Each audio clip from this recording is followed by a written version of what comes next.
दोस्तों नमस्कार, मैं सुबोध कुमार। आप देख रहे हैं खबर नेशनल टाइम्स। एक बड़ी खबर है रेलवे को लेकर। मामला ये है कि आप देखेंगे कि जितने भी all over India railway station है उन पर पीएम मोदी की सेल्फी फोटो लगा हुआ है।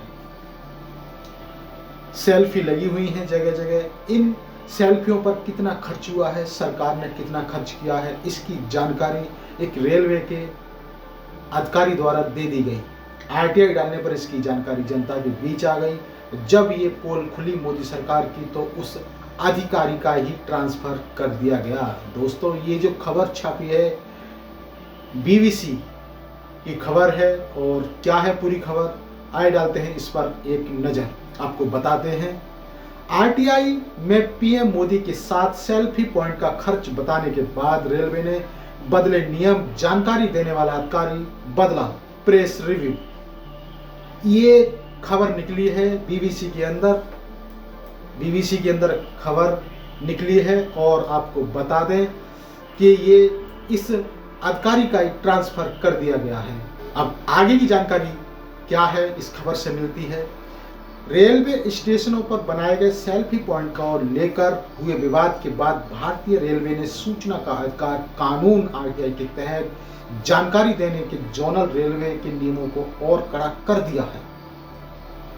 जैसे ही इसकी पोल खुली कि कितना खर्च हुआ तो रेलवे के नियमों को और कड़ा कर दिया गया, जिससे कि पब्लिक को पता न लगे। लेकिन आपको बता दें कि ये पब्लिक है, सब जानती है कि आप कितना अपने निजी कार्यों पर खर्च करते हैं, विज्ञापनों पर खर्च करते हैं। दोस्तों, ये तो सिर्फ एक नॉर्मल आरटीआई है जो किसी अधिकारी ने डाल दी तो जनता के बीच आ गई और जिस पर जवाब दे दिया गया। सोचा उस अधिकारी का भी ट्रांसफर कर दिया। लेकिन कितना खर्च होता होगा विज्ञापनों पर जब चुनाव आते हैं। अभी 3 राज्यों के चुनाव हुए तो कितना खर्च किया होगा इन्होंने, चुनाव आयोग को कितना पैसा फेंका होगा, ये सब जनता के बीच नहीं है। अब आगे के खबर में क्या लिखा है। अंग्रेजी अखबार द हिंदू में छपी एक खबर के अनुसार नए नियमों के अनुसार अब आरटीआई के सभी जवाबों को जोनल रेलवे के महाप्रबंधक या मंडल रेलवे प्रबंधक मंजूरी देंगे, जिसके बाद ही वो जवाब दिया जाएगा। इस खबर के अनुसार अखबार लिखता है कि बीते साल दिसंबर 27 को छपी एक रिपोर्ट में कहा गया था कि रेलवे स्टेशन पर प्रधानमंत्री नरेंद्र मोदी की तस्वीर वाले स्थायी सेल्फी बूथ की लागत 6.25 लाख रुपए है, जबकि इस तरह के अस्थायी बूथ की लागत 1.25 लाख रुपए है।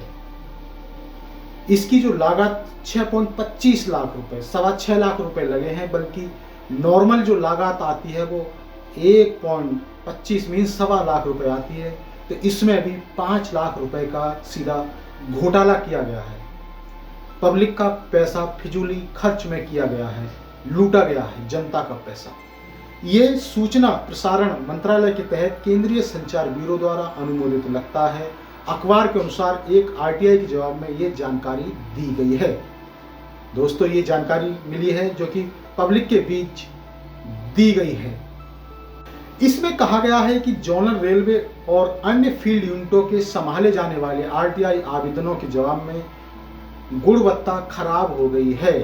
कई मामलों में आरटीआई का जवाब देने की समय सीमा को पार किया गया, जिसका नतीजा ये हुआ कि फर्स्ट एपलेट अथॉरिटी और केंद्रीय सूचना आयोग के पास लोगों ने बड़ी संख्या में अपीलें दायर की।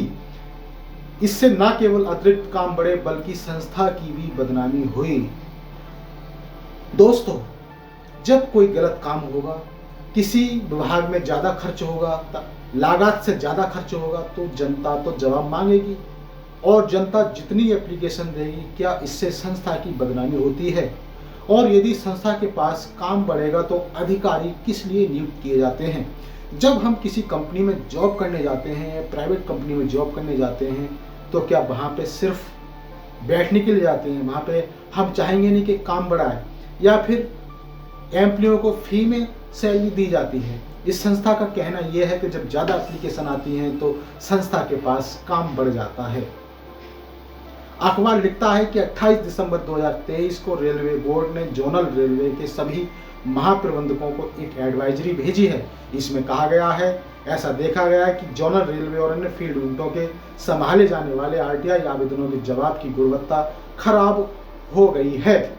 आगे अखबार लिखता है कि एडवाइजरी में कहा गया है कि इस समस्या को सुलझाने के लिए कानून में जवाब देने की जो समय सीमा दी गई है उसका पूरी तरह से पालन किया जाए। इसमें कहा गया कि आरटीआई जवाबों की गुणवत्ता बनाए रखने के लिए आरटीआई के सभी जवाबों को जोनल रेलवे के महाप्रबंधक सीएम, जीएम या मंडल रेलवे प्रबंधक मंजूरी देंगे, डीआरएम।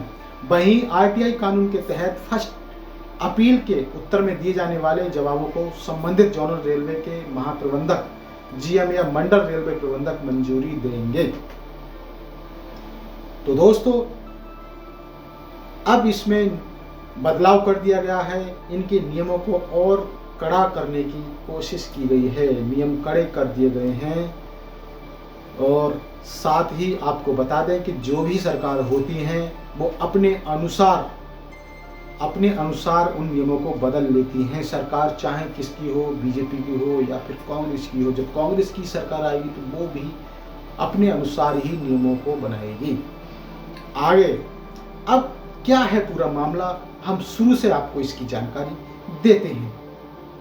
आरटीआई कानून 2005 के तहत के पूछे गए सवालों के जवाब देने के लिए रेलवे ने सूचना अधिकारी और मुख्य सूचना अधिकारी नियुक्त किए हैं।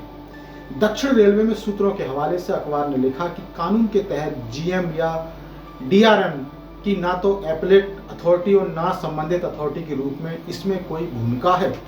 आरटीआई आवेदन के जिस जवाब को लेकर विवाद हुआ वो जानकारी मध्य रेलवे के डिप्टी महाप्रबंधक अभय मिश्रा ने साझा की थी। उन्होंने एक रेलवे के पूर्व कर्मचारी अजय बोस के आरटीआई सवाल के जवाब में ये जानकारी साझा की थी। जानकारी साझा किए जाने के बाद अभय मिश्रा के वरिष्ठ अधिकारी रेलवे सूचना अधिकारी शिवाजी मानसपुरे के 7 महीने के पद पर रहने के बाद हटा दिया गया। रेलवे के सूचना अधिकारी शिवाजी मानसपुरे को 7 महीने के पद पर रहने के बाद हटा दिया गया। आमतौर पर किसी व्यक्ति को इस पद पर 2 साल के लिए नियुक्त किया जाता है। जैसे ही इस अधिकारी ने आरटीआई की जानकारी साझा की और तुरंत उसका तबादला कर दिया गया, उसे पद से हटा दिया गया, जबकि ये पद किसी अधिकारी, आरटीआई अधिकारी के लिए 2 साल के लिए होता है, लेकिन अधिकारी को 7 महीने के अंदर ही हटा दिया गया। जैसे ही सरकार को लगा कि अब पोल खुलती हुई नजर आ रही है तो हम इस अधिकारी को हटा देंगे, और उन्होंने ऐसा ही किया। शिवाजी मानसपुरे के ट्रांसफर से जुड़ी मीडिया रिपोर्ट का जिक्र करते हुए कांग्रेस नेता राहुल गांधी ने सोशल मीडिया पर लिखा, शहंशाह की रजा सच का इनाम सजा। ये राहुल गांधी कांग्रेस के नेता के द्वारा लिखा गया था। हालांकि अखबार लिखता है कि रेलवे के वरिष्ठ अधिकारियों ने आरटीआई जवाब को शिवाजी मानसपुरे के ट्रांसफर से जोड़ने की बात को अफवाह कहा और कहा कि ऑपरेशन कार्डों से उनका ट्रांसफर किया गया है। नाम ना छुपने के शर्त पर एक रेलवे अधिकारी ने कहा कि नए दिशा निर्देशों का आरटीआई के जवाब से कोई लेना देना नहीं है। वहीं आरटीआई के जरिए सवाल पूछने वाले अजय बोस ने अखबार को बताया कि दक्षिणी, पश्चिमी और उत्तर रेलवे से भी डी-सेल्फी बूथ पर किए गए खर्च पर जानकारी के लिए आरटीआई भेजी थी, लेकिन उसका जवाब नहीं मिला।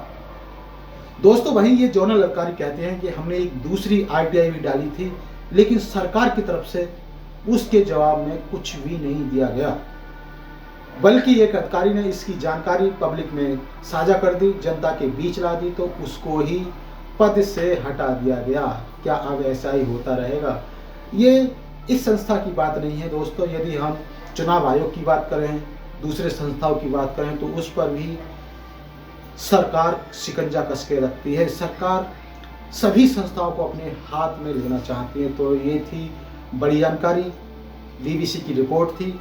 इसी तरह की खबरों से जुड़े रहने के लिए हमारे चैनल खबर नेशनल टाइम्स को जरूर सब्सक्राइब करें। सब्सक्राइब करने के साथ ही बेल आइकन जरूर दबाएं, जिससे कि आपके पास खबरों के नोटिफिकेशन आते रहें। तो मैं सुबोध कुमार फिर आऊँगा एक नई और बड़ी खबर को लेकर। तब तक के लिए धन्यवाद, नमस्कार।